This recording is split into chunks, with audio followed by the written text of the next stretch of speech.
दूसरी जंग अजीम के खात्मे के कुछ हफ्तों के बाद एक सिपाही कुछ दिनों की छुट्टी हासिल करते ही जब वो अपनी रहाइश गाह पर पहुंचा तो इसने देखा कि एक ट्रक बहुत सी लाशों को लेकर कब्रिस्तान की तरफ जा रहा है। किसी से पूछने पर इसे मालूम हुआ कि दुश्मन ने इस इलाके पर बमबारी की थी और ये सब लाशें उसके अपने अहले इलाके की हैं। लिहाजा वो अपने हमवतनों की लाशों पर एक आखिरी नज़र डालने ही वाला था जब उसने देखा कि लाशों के दरमियान एक जूता है जो उसकी बीवी के जूतों की तरह का दुखता है। ये देखते ही वो तेजी से अपने घर की तरफ भागता है और घर पहुंचने पर इसे पता चलता है कि इसका घर तबाह हो चुका है।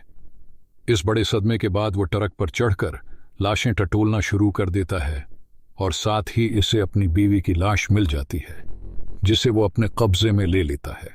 वो फैसला करता है कि अपनी बीवी की लाश को इज्तिमाई कब्रिस्तान में नहीं दफनाएगा बल्कि ऐसे खुसूसी तकरीब और एहतराम के साथ दफन किया जाएगा। लेकिन अचानक इसे एहसास होता है कि इसकी बीवी की लाश अभी सांस ले रही है। वो इसे अस्पताल ले जाता है और वो औरत बच जाती है। इस माजिज़े के कई साल बाद वो औरत एक बच्चे को जन्म देती है। कुदरत का खेल देखें, एक औरत जिसे जिंदा दफन किया जाना था वो से बच्चे को जन्म देती है जिसका डंका पूरी दुनिया में बजता है। यो पैदा होने वाला बच्चा कोई और नहीं, रूस का मौजूदा सदर व्लादिमीर पुतिन है।